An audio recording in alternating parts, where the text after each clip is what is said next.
In this tutorial, I'll show you the best render settings for exporting your videos from After Effects for TikTok. Let's get started.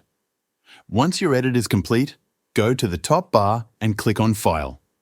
From there, hover your mouse over Export and select Add to Render Queue. This will open the render window at the bottom of your screen. In the render queue, click on Best Settings next to the Render Settings option. A new window will open. In this window, set the quality to Best and the resolution to Full for maximum clarity. Once you're done, click OK. Next, click on H.264 to open the Output Module settings. For the format, choose QuickTime Movie. Then, click the Format Options button to set your codec. From the list of codecs, select Apple ProRes 4444. Keep the rest of the settings on their default values.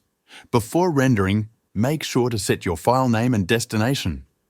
To do this, click on Output To. Choose a folder where you can easily locate the file later and give it a name that makes sense for your project. After this, you're ready to render your project. Once your project is rendered, the next step is to open a software called Handbrake. Handbrake is free and open source software that helps compress video files.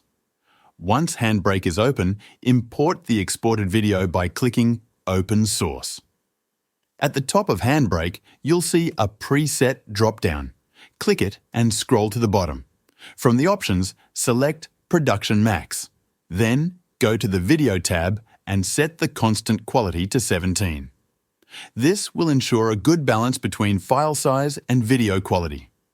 Now, click on the Browse button at the bottom right of Handbrake. This will allow you to name your file and select the location where you want to save it. Once you've selected the destination and named the file, click Start Encode to begin the encoding process. And that's it. You now have your video rendered and optimized for TikTok.